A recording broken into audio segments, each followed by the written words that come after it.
الحمد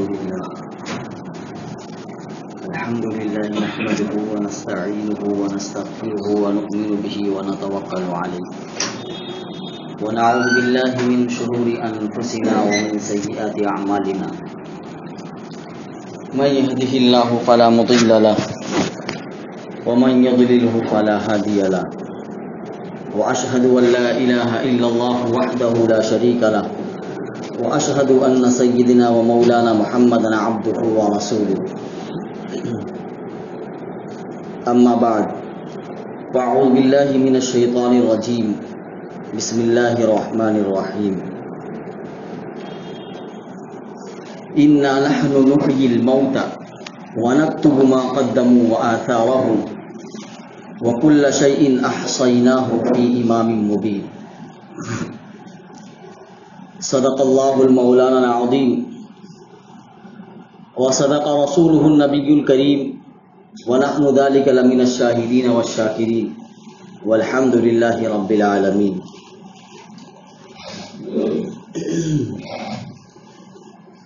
محترم بزرگوں اور عزیز ساتھیوں،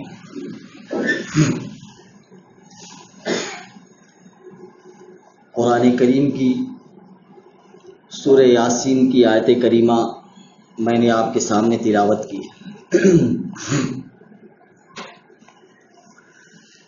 اس آیت کریمہ میں اللہ رب العزت نے 3 باتیں عرض کی.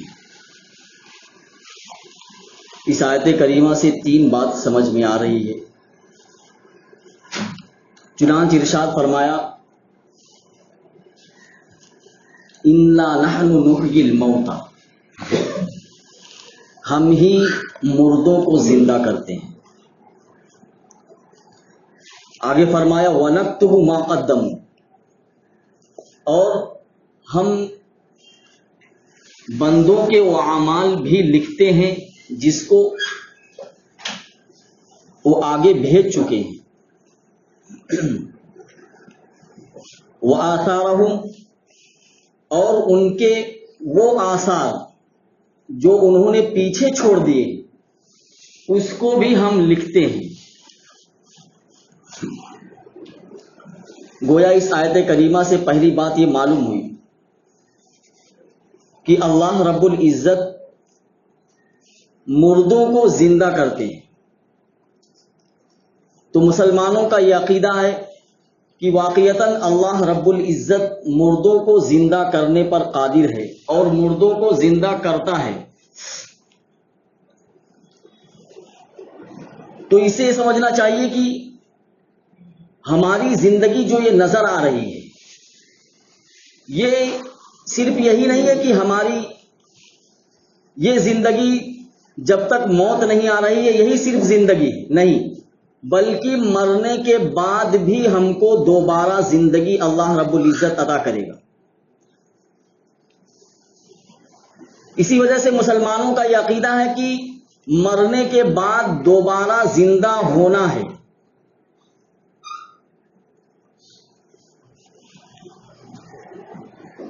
یہ مسلمانوں کی خصوصیت ہے کہ مسلمان موت کے لیے ایک لفظ استعمال کرتا ہے، انتقال. فلاں صاحب کا انتقال ہو گیا. اور اسی طریقے سے مسلمان بھی کہتا ہے کہ فلاں شخص کی موت واقع ہو گئی، یا فلاں دنیا سے چلا گیا، یا فلاں کی وفات ہو گئی. یہ جملے جو ہیں فلاں کی موت ہو گئی یا فلاں کی وفات ہو گئی یا فلاں مر گیا، یہ جملے دوسری قوموں کے اندر بھی پائے جاتے ہیں. اب غیر مسلم سے کسی سے پوچھیں گے تو وہ بولے گا فلاں مر گیا، فلاں کو موت ہو گئی ہے. لیکن موت کی حد تک سب مشترک ہیں، لیکن ایک جملہ ایسا ہے جو آپ کسی دوسری قوم کے اندر نہیں پائیں گے. وہ جملہ ہے انتقال کا.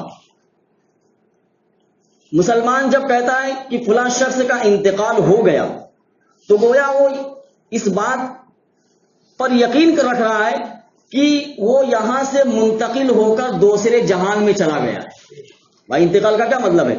یہاں سے ٹرانسفر ہو کر دوسری جگہ چلا گیا، تو گویا وہ آخرت پر یقین رکھتا ہے. ایسا نہیں آپ کسی غیر مسلم سے پوچھیں گے تو آپ کو مرنے کے بارے میں بہت سارے عقیدے بیان کرے گا.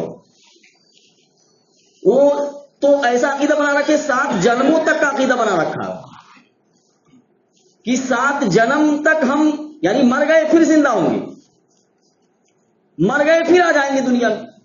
یہ ہماری اگر پوچھیں گے نا تو زندگی کیا ہے تو کہے گا کہ یہی جو زندگی جب تک ہماری سانس باقی ہے، جب تک ہماری آنکھ بند نہیں ہو رہی، یہی زندگی ہے، اس کے بعد کوئی زندگی نہیں. اگر مر گئے تو پھر دوبارہ دنیا میں آ جائیں گے. یعنی 7 جنموں کا عقیدہ بنا رکھا ہے، اور یہ 7 جنموں کا عقیدہ صرف دل کو خوش کرنے کے لیے اور کچھ نہیں ہے. یہ 7 جنموں کا جو عقیدہ ہے نا، صرف دل کو خوش کر لیجئے اس کو کس سے کہے کر، ورنہ حقیقتاً تو بات وہی ہے جو اللہ رب العزت نے بیان کی ہے. یہ 7 جنم نہیں، اگر دنیا سے انسان رخصت ہو گیا تو وہ دوسرے عالم میں منتقل ہو جاتا ہے. اور انسان مسلسل انتقال پذیر ہے، یہ بات بھی آپ نوٹ کر لیجیے. انسان مسلسل انتقال پذیر ہے، یعنی انسان کا مسلسل منتقل ہونا چلا آ رہا ہے. انتقال ہونا مسلمان کا مسلسل چلا آ رہا ہے. انسان پہلے کہاں تھا؟ جنت میں تھا. جنت سے دنیا کے اندر آیا، پھر اللہ رب العزت نے اس دنیا میں آنے کے لیے ایک سسٹم بنایا. انسان کو عالم ارواح کے اندر اللہ رب العزت نے پیدا کیا. عالم ارواح سے اللہ رب العزت نے اس کو رحم مادر کے اندر منتقل کر دیا، ماں کے پیٹ کے اندر. پھر ماں کے پیٹ سے اللہ رب العزت نے اس کو دنیا کے اندر منتقل کیا. اب دنیا سے اللہ رب العزت اس کو عالم برزخ میں منتقل کرے گا. پھر عالم برزخ سے اللہ رب العزت اس کو عالم آخرت میں منتقل کرے گا. انسان مسلسل انتقال پذیر ہے کہ نہیں؟ مسلسل انسان کا انتقال ہونا چلا آ رہا ہے. یہی وجہ ہے جب حدیث میں آتا ہے کہ جب انسان بچہ جو ہے ماں کے پیٹ میں رہتا ہے تو فرشتے آتے ہیں، اس سے کہتے ہیں کہ تم ایک بہت بڑے جہان میں جانے والے ہو جو اس جہان سے بہت زیادہ بڑا ہے. اس میں بہت ساری چیزیں تمہاری سہولیات کی ہیں، اس میں اللہ رب العزت نے بہت ساری چیزیں پیدا کی ہیں، اور اس جہان سے وہ بہت بڑا ہے. تو بچہ سمجھتا ہے کہ ماں کے پیٹ سے بھی بڑا کوئی ماں کے پیٹ سے بھی بڑا کوئی جہان ہو سکتا ہے، ماں کے پیٹ سے بھی بڑی کوئی دنیا ہو سکتی ہے. بچے کو تو اس وقت وہی محسوس ہوگا کہ میں جس دنیا میں ہوں یہی دنیا سب سے بڑی ہے. لیکن جب بچہ ماں کے پیٹ سے دنیا میں آتا ہے تو دیکھتا ہے اپنی آنکھوں سے کہ ماں کے پیٹ سے دنیا بہت بڑی ہے.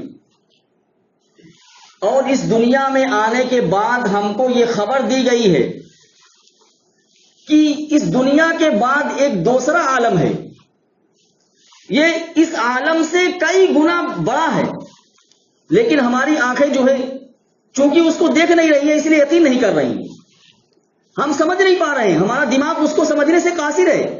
جس طریقے سے ماں کے پیٹ میں بچہ اسی دنیا کو سب سے بڑی دنیا سمجھ رہا تھا، وہ اگر دنیا کے بارے میں اس کو بتایا جاتا تو وہ سمجھ نہیں پا رہا تھا. ایسے ہی ہم کو اگر اس عالم کے بارے میں بتایا جا رہا ہے کہ بہت بڑا عالم ہے وہ، لیکن چونکہ ہم نے اس کو اپنی آنکھوں سے مشاہدہ نہیں کیا ہے اس لیے ابھی ہماری سمجھ میں اور ہماری عقل میں وہ بات نہیں آ رہی.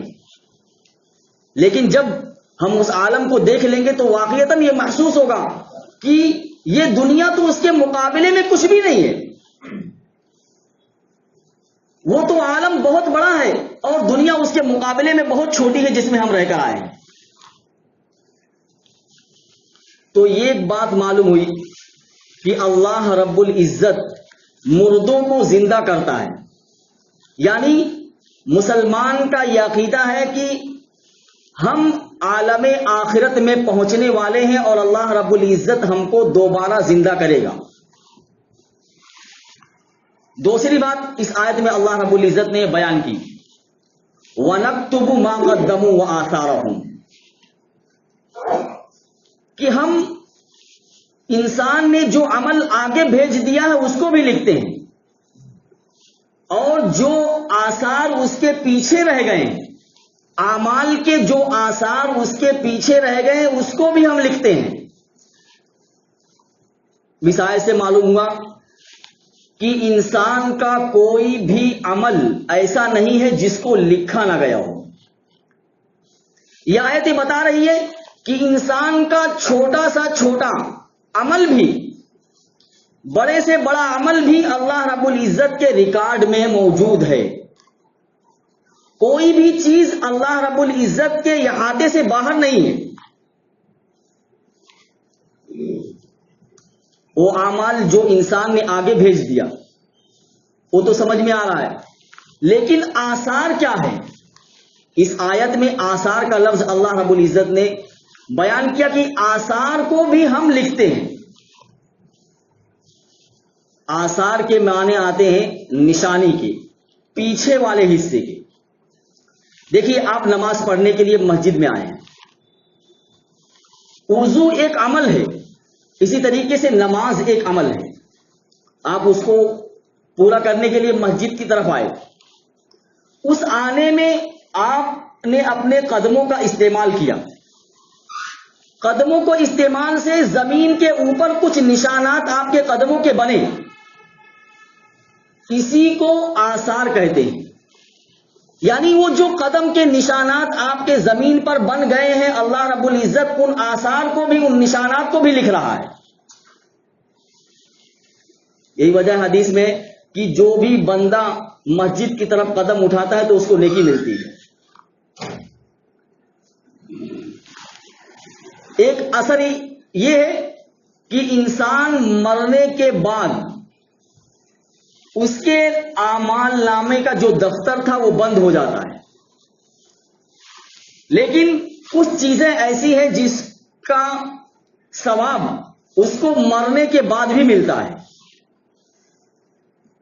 حدیث شریف میں اس کی وضاحت ہے، اذا مات الانسان انقطع عمله الا من ثلاث، کہ جب انسان مر جاتا ہے تو اس کے اعمال کا جو دفتر ہوتا ہے، اس کے عمل کرنے کا جو اس پر جو ثواب یا گناہ جو ملتا ہے، اس کا عمل کا دفتر بند ہو جاتا ہے، مگر تین چیزیں ایسی ہیں جن کا ثواب جو ہے یا جن کا گناہ وہ برابر جاری رہتا ہے۔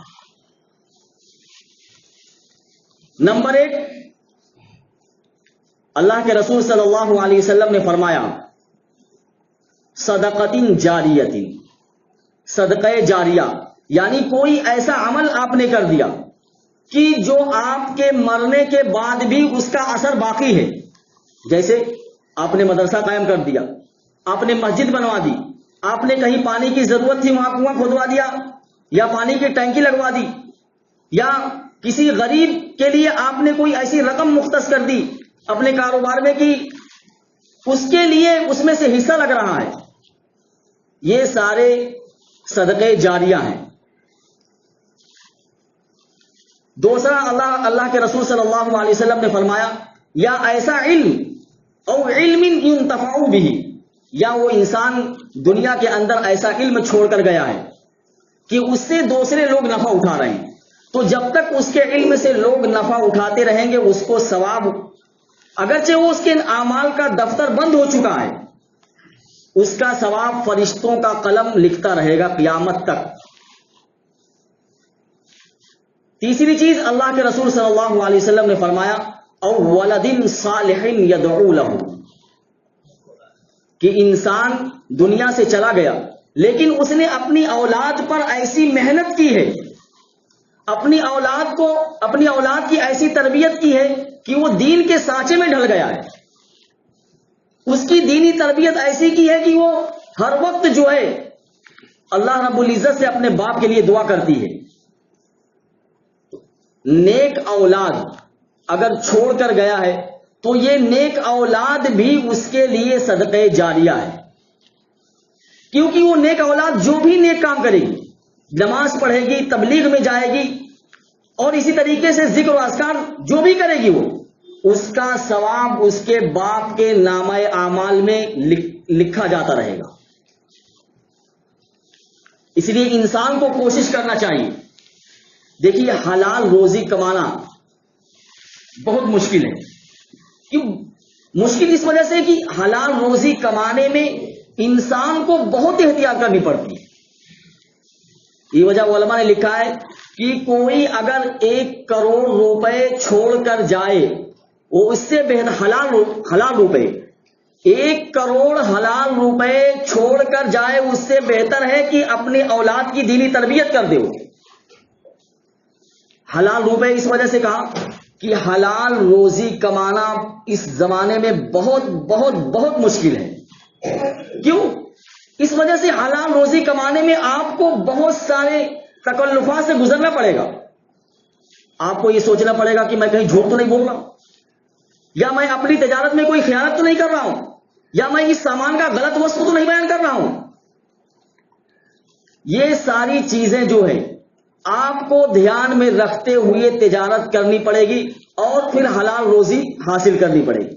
اب دیکھ لیجئے کہ اس زمانے میں حلال روزی کمانا کتنا مشکل ہے۔ اب اتنا جھوٹ تو عام ہو چکا ہے کہ تجارت میں جھوٹ بولنا عام ہو چکا ہے۔ ذرا ذرا سی بات پر لوگ جھوٹ بول دیتے ہیں۔ تو حلال روزی 1 کروڑ روپے چھوڑ کر جائے، اس سے بہتر ہے کہ اپنی اولاد کی دینی تربیت کر دے۔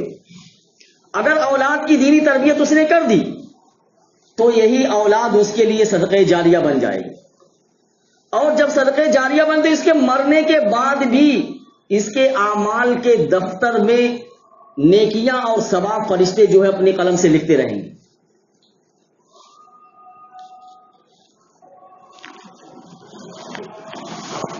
بہت سارے بزنس مین اور تجارت پیشہ لوگ جو ہے اس بات کا دھیان دیتے ہیں۔ میں بہت سارے لوگوں کو جانتا ہوں کہ انہوں نے اپنی تجارت میں غریبوں کا حصہ لگا رکھا ہے، اور یہ کہہ دیا ہے کہ اس کی جو بھی آمدنی ہوگی اس سے غریبوں کا خرچ پورا کیا جائے گا۔ وہ بھی ان کے راشن کی جو ضرورت ہوگی اس کو پورا کیا جائے گا، وہ بھی جو ضروریات ہوگی اس پیسے سے ان کی ضروریات کو پورا کیا جائے گا۔ اور آپ کے بمبئی میں دیکھیے کتنے ٹرسٹ ایسے ہیں، وہ ٹرسٹ اس کی جو بنیاد رکھنے والے تھے وہ تو چلے گئے دنیا سے، لیکن اس کا جو ثواب ہے وہ ثواب آج تک ان کے نامہ اعمال میں لکھا جاتا رہا ہو، لکھا جاتا ہے۔ بلکہ کتنے ٹرسٹ ایسے قائم ہیں کہ مسلمانوں کے لیے، یا صرف مسلمانوں کے نہیں عوام کے فائدے کے لیے کر دیا انہوں نے۔ اب وہ ٹرسٹ جو جس نے اس کی بنیاد رکھی تھی وہ تو دنیا میں موجود نہیں ہے، لیکن مرنے کے بعد بھی اس ٹرسٹ کی بنیاد رکھنے کی بنا پر اللہ رب العزت اس کے اعمال نامے میں ثواب جاری رکھتے ہیں۔ اس لیے مرنے سے پہلے کوئی ایسا کام کرے، انسان کو چاہیے ایسا کام کرے کہ میرے مرنے کے بعد بھی وہ کام آئے۔ آپ کے پڑوسی ملک کا واقعہ ہے کہ ایک صاحب جو ہے تجارت میں بہت ماہر تھے، اور ان کی تجارت کی کامیابی کا راز بھی یہی تھا کہ انہوں نے اپنی تجارت میں غریبوں کا حصہ لگا رکھا تھا۔ ان کا پنکھوں کا جو ایک بزنس تھا، یہ پنکھے جو لگے ہوئے، کوئی بھی مدارس یا کوئی بھی رفاہی کام والے جو ہے اگر ان کے پاس آتے تھے، یا ہاسپٹل والے کوئی بھی اگر آتے تھے، وہ کہتے تھے کہ ہمارے مدرسے میں یا ہماری مسجد میں پنکھوں کی ضرورت ہے، تو وہ فوراً کہتے تھے کہ جتنا پنکھے آپ کو لے جانا ہے یہاں سے لے جائیے، 10 20 50 جتنے کی ضرورت ہے آپ کی مسجد میں مدرسے میں، وہ پنکھا آپ یہاں سے لے جا سکتے ہیں۔ ان کے جو لڑکے تھے، ان کی جو اولاد تھی، وہ اپنے باپ کی اس حرکت سے بہت متنفر، بہت برا لگتا تھا ان کو کہ میرے باپ کو جو ہے تجارت کرنا بھی نہیں آتا ہے، میرا باپ جو ہے بیوقوف ہے، بس ہر دینی کام میں اپنا حصہ لگا دیتا ہے، جہاں کوئی دینی کام ہوا فوراً اپنا حصہ لگا دیا اس نے۔ خیر، اپنی زندگی میں تو اس پر عمل کرتے رہے. اور واقعہ لکھا ہوا ہے کہ حرم شریف میں جب پنکھوں کا دور تھا تو ٹینڈر جو پاس ہوا تھا پنکھوں کے لیے حرم شریف میں، تو ان کی کمپنی کے پنکھوں کو پسند کیا گیا. بتائیے، حرم شریف میں پنکھوں کو لگانے کے لیے ان کے کمپنی کے پنکھوں کو استعمال کیا گیا. یہ اللہ رب العزت کی ان کے لیے مقبولیت کی علامت ہے کہ اللہ رب العزت کے نزدیک ان کا وہ کاروبار اور ان کا وہ عمل اللہ رب العزت کے نزدیک کتنا مقبول تھا. خیر، ان کا انتقال ہو گیا. جب ان کی اولاد جو ہے کمپنی کی مالک بنی تو جیسے مدارس کے لوگ یا مساجد کے لوگ پہلے جاتے تھے ویسے گئے اور کہا کہ ہماری مسجد کو جو ہے، ہمارے مدرسے کو 10 پنکھوں کی ضرورت ہے. تو چونکہ اولاد پہلے سے متنفر تھے اپنے باپ سے اور پہلے سے دل میں بٹھا رکھی تھی کہ میرے باپ کو تو تجارت کرنا نہیں آتا، ہر چیز میں حصہ لگا دیتا ہے، ہر چیز میں حصہ لگا دیتا ہے. تو انہوں نے کہا بھائی یہ جو پنکھوں کا جو سلسلہ تھا نا، یہ پنکھوں کا سلسلہ میرے باپ کے ساتھ قبر میں چلا گیا ہے. اب میرے باپ کی قبر فلاں جگہ ہے، جاؤ ان سے لے لو وہاں جا کر. بتائیے، سائل کو عزت دینا یہ اسلام کا طریقہ ہے کہ سائل اگر آپ سے سوال کر رہا ہے تو آپ اس کو عزت دیجیے. بھائی کوئی سوال کر رہا ہے تو آپ اس کی عزت پر حرف مت ڈالیے، یعنی عزت پر حرف مت آنے دیجیے. سوال کر رہا ہے آپ سے، ٹھیک ہے، لیکن آپ کو اچھے طریقے سے اس کو سمجھانا چاہیے نا. یہ آپ نے اس کو ذلیل کر دیا. تو سائل کو عزت دینا چاہیے. اگر وہ سوال کر رہا تھا اپنی مسجد کے لیے یا مدرسے کے لیے یا رفاہی کام کے لیے تو چاہیے تھا کہ آپ اچھے طریقے سے منع کر دیتے، لیکن اتنا سخت جملہ استعمال کر دیا. لکھا ہے کہ کچھ دنوں کے بعد ہی ان کی تجارت جو ہے ماند پڑ گئی، کاروبار ٹھپ ہو گیا، اور اللہ رب العزت نے جو اتنی برکت عطا کر رکھی تھی ان کی تجارت میں، وہ ساری کی ساری برکتیں ختم ہو گئی. تو یہ ایسے آج بھی ہو رہا. اگر ہمارے گھر میں کوئی مرد حضرات جو ہے یا شوہر جو ہے اگر کسی کی مدد کرنا چاہتا ہے تو بیوی روک دیتی ہے، نہ فلاں رشتے دار کی مدد مت کرنا. کیوں؟ ارے منہ کیوں بنا رہی ہے تم؟ ارے اپنے بچوں کا تو دھیان نہیں ہے، دوسرے کی مدد کرنے جا رہے ہو تم. ماں اوپر سے ناراض ہوتی ہے.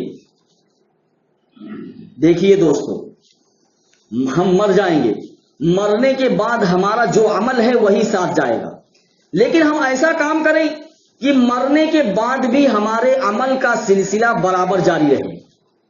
اگر ہم مالدار نہیں ہیں تو آپ اپنی اولاد پر دینی محنت کیجیے، ان کو دیندار بنائیے اور ایسا دیندار بنا دیجئے کہ آپ کے مرنے کے بعد اللہ رب العزت سے آپ کی مغفرت کے لیے دعا تو مانگے وہ. اسی وجہ سے حدیث میں ہے کہ جب انسان مر گیا تو نیک اولاد چھوڑ کر گیا تو اس کے لیے صدقہ جاریہ بنے گی. اس لیے اگر ہم مالدار نہیں ہیں، ہمارے پاس اللہ رب جو مالدار ہے تو ان کو ایسا کرنا چاہیے کہ وہ ایسا کام کر جائیں دنیا کے اندر کہ مرنے کے بعد بھی ان کے عمل کا سلسلہ جاری رہے. کوئی مسجد بنا دی، کوئی مدرسہ قائم کر دیا، یا کسی فنڈ میں رقم اپنی ڈال دی اور کہا کہ یہ رقم جو ہے غریبوں کے لیے مختص ہے، اس سے جو بھی آمدنی ہوگی غریبوں کے لیے، یتیموں کے لیے، بیواؤں کے لیے، اس سے راشن پانی اور جو بھی خرچ ان کا ہوگا اسے برداشت کیا جائے گا. اور اگر مالدار نہیں ہے تو کم سے کم اپنی اولاد کے لیے ایسی دینی تربیت کریں ان کی کہ وہ اللہ رب العزت کی بارگاہ میں ہمارے لیے مغفرت کی دعا کریں. دیکھیے، مغفرت کی دعا تو انسان بھی کرتا دوسرے کے لیے. کسی کا انتقال ہو گیا، مغفرت کی دعا کیجیے. لیکن اولاد، اس کے دل میں اگر باپ کی یا ماں کی حقیقی سچی محبت ہے تو اس کے دل سے تو دعا نکلے گی، اس کی کیفیت کچھ اور ہوگی. اس کی کیفیت ایک عام مسلمان نہیں محسوس کر سکتا ہے. میرے باپ کا انتقال ہو گیا، میں جس کیفیت کے ساتھ دعا کروں گا وہ میرے دل کی کیفیت مجھے کو معلوم ہوگی. میرے باپ کا انتقال ہو گیا، میں نے آپ سے کہا مغفرت کی دعا کر لیجیے، آپ کے دل کی کیفیت کیا ہوگی آپ خود جانتے ہیں. یہی وجہ ہے کہ حضرت ابراہیم علیہ السلام اللہ رب العزت نے منع کر دیا کہ اپنے باپ کے لیے تم مغفرت کی دعا نہیں کر سکتے ہو. کیوں؟ کیونکہ تمہارا باپ مشرک ہے اور مشرک کے لیے مغفرت کی دعا جائز نہیں ہے. لیکن روایت کے اندر آتا ہے کہ جب قیامت میں اللہ رب العزت حضرت ابراہیم علیہ السلام کے باپ کو دوزخ میں ڈالیں گے تو ابراہیم علیہ السلام اللہ رب العزت سے یہ کہیں گے کہ اے اللہ تو نے مجھ سے وعدہ کیا تھا کہ تو مجھے قیامت کے دن رسوا نہیں کرے گا، اور اس سے بڑی رسوائی کیا ہوگی کہ آج میرا باپ جہنم کے اندر جا رہا ہے، اس سے بڑی رسوائی میرے لیے کیا ہو سکتی ہے؟ اللہ رب العزت کہیں گے میں نے تم کو دنیا میں بھی سمجھایا تھا اور یہاں بھی کہہ رہا ہوں کہ مشرک پر جنت کو میں نے حرام کر رکھا ہے. جنت مشرک کے لیے بنی ہی نہیں ہے، تو مسلمانوں کے لیے، مومنوں کے لیے بنی ہے. جنت میں مشرک کا داخلہ منع ہے، کوئی بھی مشرک جنت میں داخل نہیں ہو سکتا ہے. تمہارا باپ مشرک ہے اس لیے میں اس کو جنت میں نہیں ڈال سکتا ہوں. ہاں تمہاری تسلی کے لیے یہ کر سکتا ہوں کہ تم کو اپنے باپ کو جہنم میں جانے سے بہت تکلیف ہو رہی، میں یہ کر سکتا ہوں کہ تمہارے باپ کی صورت کو بدل دوں. بس جو صورت ابھی ہے نا تمہارے باپ کی، یہ شکل میں تمہارے باپ کی چینج کر دوں، بدل دوں، دوسری شکل کر دوں اس کی، تاکہ تم کو تکلیف نہ ہو. تو دیکھیے اس سے یہ پتا چلا کہ باپ کے لیے اولاد کے دل میں کتنی کڑن ہوتی ہے. ابراہیم علیہ السلام باوجود ہے کہ ان کا باپ مشرک ہے، پھر بھی اللہ رب العزت سے یہ کہہ رہے ہیں کہ اس سے بڑی رسوائی کیا ہو سکتی ہے کہ میرا باپ جہنم میں جا رہا ہو. اس لیے اولاد کی ایسی دینی تربیت کریں. ایک واقعہ لکھا ہوا ہے، وہ اسرائیلی روایت ہے، آپ اس کو صحیح بھی کہہ سکتے ہیں اور غلط بھی کہہ سکتے ہیں، لیکن چونکہ کتابوں کے اندر لکھا ہوا ہے وہ اسرائیلی واقعہ، اسرائیلی روایت ہے، لیکن چونکہ وہ کتابوں کے اندر علماء نے اس کو لکھا ہے، اس لیے لکھا ہوگا کہ تاکہ کوئی فائدہ حاصل کر لے. اسے افادے اور فائدے کے لیے ایسے واقعات لکھے جاتے ہیں کبھی کبھی، اس لیے علماء نے اس کو کتابوں کے اندر نقل کر دیا. لیکن یہ صحیح ہے یا غلط ہے یہ حدیث میں نہیں ہے، بالکل اسرائیلی واقعہ ہے. ایک آدمی بہت جاہل تھا، یعنی مطلق جاہل تھا، کچھ بھی نہیں معلوم تھا اس کو، لیکن مرنے سے پہلے اس نے اپنی بیوی کو یہ وصیت کی کہ یہ جو میرا چھوٹا بچہ ہے نا، میں جب مر جاؤں گا تو اس کو کسی دینی ادارے میں، کسی دینی مدرسے میں جو ہے اس کو لے جا کے ڈال دینا. اس شخص کا انتقال ہو گیا اور اتفاق ایسا کہ وہ بہت گنہگار بھی تھا. اس گناہ کی وجہ سے جو ہے اللہ رب العزت نے اس کی گرفت کی اور اس کو عذاب میں مبتلا کر دیا.